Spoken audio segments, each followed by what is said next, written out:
Here's the reality. 90% of startups fail. 45% don't survive past 5 years. And only about 18% of first-time founders succeed. Why? Because most of them are flying blind with no real strategy beyond just trying to grow and hoping it works. Not in my world, though. I'm Carla Berger. I'm a former COO turned operations consultant for growing agencies and service businesses.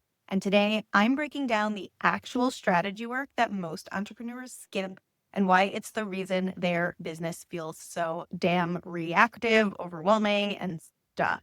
This is phase one of my structure to scale framework. It's the foundation I use to help agency owners clean up their backend operation and actually scale without losing their minds in the process. Structure to scale has three phases. First is strategize, where we get clear on what you're building, which we're talking about today. The second is systemize, where we install the back-end system so the business doesn't live just in your head. And third is optimize, where we refine what's working so it runs profitably and sustainably. Most people just skip the strategy phase altogether. They go straight to hiring, launching, spinning up more offers. But if you don't do the strategic work first, the rest of the machine is going to break. Most entrepreneurs I talk to think chaos is just part of the journey. Messy operations, confusing offers, unclear direction. They chalk it up to just growing pains. But the truth is, if you don't get strategic early, the chaos doesn't go away. It actually compounds. So you'll hire too soon for the wrong things. You'll spin up more offers to chase more cash. And you'll say yes to opportunities that don't align with your vision because you don't have a clear vision. I've seen this over and over again with agency owners who are in motion, but they have no roadmap. When I start working with clients, I take them through a full strategy phase, even if they've been in business for years. Here's why. They've often built their business reactively based on what worked, not what they actually want. So we back it up and we walk through the entrepreneurial journey to identify where they actually are and what problems they need to be solving for. We walk through the business ecosystem to show the 6 areas that must all be aligned, which is leadership, finance, clients, offers, marketing, and sales. And we walk through the big business vision to make sure they're building something that supports their life, not controls it.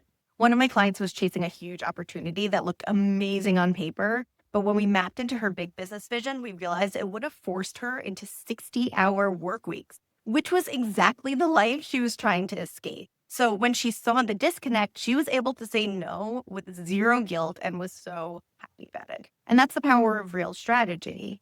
So once we get the vision locked in, the next question is, all right, how do we actually work towards that consistently? So that's where we implement a 12-week strategic planning cycle. Not a fluffy vision board. I kind of hate those for some reason, but I'm just not a vision board type person.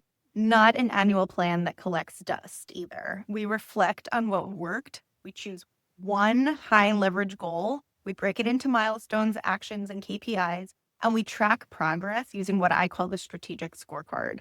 So this is what turns that chaos into real traction. Here's the mindset shift that I think entrepreneurs really need. You're not just building a business, you're designing a machine. A business isn't something you grow by your gut. It's something you architect with clarity and intention. And that's what the strategy phase is all about. Not just getting organized, but getting aligned so that every single decision that you make, every offer, every hire, every new opportunity supports the long game, not just short-term growth. Unfortunately, most entrepreneurs skip strategy because they think they're too busy.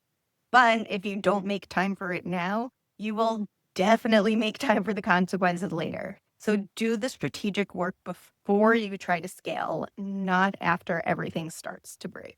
If you're ready to clean up your operations and actually scale with intention, book a free strategy call at the link below, or grab my free scalability scorecard to assess where your business is out of alignment.